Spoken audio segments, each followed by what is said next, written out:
അസ്സലാമു അലൈക്കും. Welcome back to fella my world. എല്ലാവർക്കും റംലാൻ മുബാരക്. അപ്പോൾ ഇന്ന് ഞാനൊരു സ്നാക്ക് റെസിപ്പി ആയിട്ടാണ് വന്നിരിക്കുന്നത്, ഹോം മെയ്ഡ് എഗ് പപ്സ്. അപ്പോൾ നമുക്ക് വീഡിയോയിലോട്ട് പോവാം.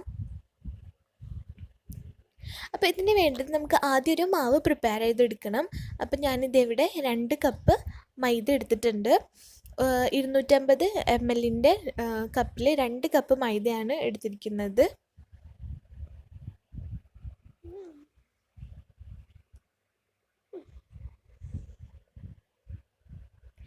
ഇതിലേക്ക് അത്യാവശ്യത്തിന് ഉപ്പ് ആഡ് ചെയ്ത് കൊടുക്കുക, പിന്നെ കുറച്ച് ഓയിൽ, പിന്നെ അത്യാവശ്യം വെള്ളം കൂടി ആഡ് ചെയ്തിട്ട് നമ്മൾ ചപ്പാത്തിക്കൊക്കെ കുഴക്കുന്നത് പോലെ ഒരു മാവാക്കി എടുക്കുക.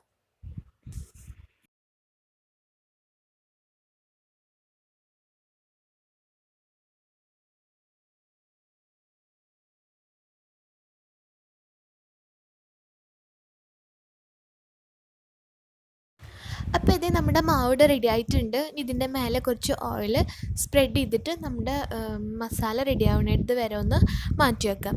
അപ്പോൾ ഞാൻ മസാലയ്ക്ക് വേണ്ടി ഒരു പാൻ എടുത്തിട്ടുണ്ട്. അതിലേക്ക് കുറച്ച് ഓയിൽ ആഡ് ചെയ്ത് കൊടുക്കുക. ഇത് 3 സവാള നീളത്തിൽ അരിഞ്ഞതാണ്, അതുകൂടി ഇട്ട് കൊടുക്കുക. ഇനി ഇതിലേക്ക് എരിവിന് ആവശ്യമുള്ള പച്ചമുളക് ആഡ് ചെയ്ത് കൊടുക്കുക. ഞാനിവിടെ ഒരു 4 പച്ചമുളക് ചെറുതാക്കി അരിഞ്ഞെടുത്തിട്ടുണ്ട്. ഇതൊക്കെ ഇട്ടതിന് ശേഷം കുറച്ച് ഉപ്പ് ഇട്ടിട്ട് നന്നായിട്ടൊന്ന് ഇളക്കി കൊടുക്കുക. ഇനി ഇതൊന്ന് മൂടി വെച്ച് വേവിച്ചെടുക്കണം. നമ്മുടെ ഉള്ളി നല്ല സോഫ്റ്റായിട്ട് കിട്ടാനാണ് ഇങ്ങനെ മൂടി വെക്കുന്നത്. ഇനി ഇതിലേക്ക് ഇഞ്ചി വെളുത്തുള്ളി പേസ്റ്റ് ആഡ് ചെയ്ത് കൊടുക്കുക. ഇതിലേക്ക് ഒരു 1/4 ടീസ്പൂൺ മഞ്ഞൾപ്പൊടി ആഡ് ചെയ്യുക. ഇനി ഇതിലേക്ക് 1/4 ടീസ്പൂണ് ഗരം മസാല ആഡ് ചെയ്ത് കൊടുക്കുക. 1 ടീസ്പൂണ് കുരുമുളക് പൊടി ആഡ് ചെയ്തിട്ട് നന്നായിട്ടൊന്ന് മിക്സ് ചെയ്ത് കൊടുക്കുക. ഇനി ഇതിലേക്ക് കറിവേപ്പില ആഡ് ചെയ്തിട്ട് നമുക്കിതൊന്ന് മാറ്റി വെക്കാം. ഇനി നമ്മൾ തയ്യാറാക്കി വെച്ചിരിക്കുന്ന മാവിൽ നിന്ന് ഒരു ചെറിയ ബോൾ എടുത്തിട്ട് ഒന്ന് പരത്തി കൊടുക്കുക. ഒന്ന് നീളത്തിൽ പരത്തി കൊടുക്കുക. ഇനി ഒരു ഷീറ്റ് റെഡി ആയിട്ടുണ്ട്. ഇനി അടുത്ത ഷീറ്റ് ഇതുപോലെ നീളത്തിൽ തന്നെ പരത്തിയെടുക്കുക.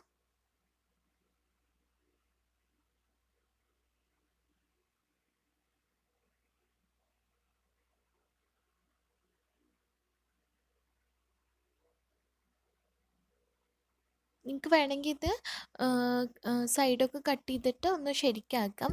ഞാനിപ്പോൾ കട്ട് ചെയ്യണമൊന്നുമില്ല. ഇനി നമ്മൾ നേരത്തെ പരത്തി വെച്ചിരിക്കുന്ന ഷീറ്റ് ഇതിൻ്റെ മേലെ ക്രോസ് ആക്കിയിട്ട് വെച്ച് കൊടുക്കുക.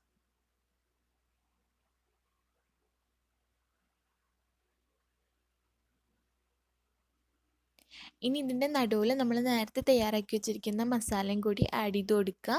ഇനി നമ്മൾ ബോയിൽ ചെയ്ത് വെച്ച ഒരു എഗ്ഗിൻ്റെ പീസും കൂടി ഇതിൻ്റെ മേലെ വെച്ച് കൊടുക്കുക. ഇനി ഇതൊന്ന് ഫോൾഡ് ചെയ്തെടുക്കുക. ഇതുപോലെ ഫോൾഡ് ചെയ്തെടുക്കുക.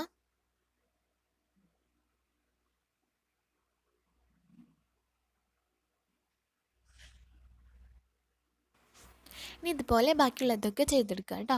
അപ്പോൾ ഇനി നമുക്കതൊന്ന് ഫ്രൈ ചെയ്തെടുക്കാം. അപ്പോൾ ഞാനിവിടെ ഷാലോ ഫ്രൈ ആണ് ചെയ്യുന്നത്. അപ്പോൾ ഒരു പാൻ വെച്ചിട്ട് അതിൽ കുറച്ച് ഓയിൽ ഒഴിച്ച് കൊടുക്കുക. എന്നിട്ട് നമ്മൾ ഈ തയ്യാറാക്കി വെച്ചിരിക്കുന്ന പപ്സ് ഇതിലേക്ക് വെച്ച് കൊടുക്കുക.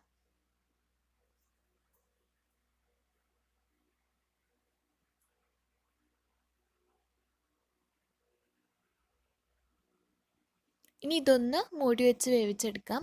ഒരു 5 to 8 മിനിറ്റ്സോളം മീഡിയം ഫ്ലെയിമിലിട്ടിട്ടൊന്ന് വേവിച്ചെടുക്കാം. ഇനി ഇതൊന്ന് നമുക്ക് മറിച്ചിട്ട് കൊടുക്കാം കേട്ടോ. അപ്പം നമ്മൾ മറിച്ചിട്ടതിന് ശേഷം ഒരു ലിഡ് വെച്ചിട്ട് കവർ ചെയ്തിട്ട് ഒരു 5 to 8 മിനിറ്റ്സ് ലോ ഫ്ലെയിമിലൊന്ന് കുക്ക് ചെയ്തെടുക്കാം. അപ്പം നിങ്ങൾ ഈ റെസിപ്പി ട്രൈ ചെയ്ത് നോക്കി നോക്കുക. എന്നിട്ട് നിങ്ങളുടെ ഫീഡ്ബാക്ക് അറിയിക്കുക. എന്തായാലും നിങ്ങൾക്കിത് ഇഷ്ടമാവും. പെർഫെക്റ്റ്, ഫില്ലിംഗ് ഒക്കെ അടിപൊളി ടേസ്റ്റാണ്. അപ്പോൾ ട്രൈ ചെയ്തിട്ട് ഫീഡ്ബാക്ക് അറിയിക്കുക. ഇൻഷാ അല്ലാഹ് ഇനിയും ഇതുപോലത്തെ റെസിപ്പീസും വീഡിയോസുമായിട്ട് നമുക്ക് വീണ്ടും കാണാം.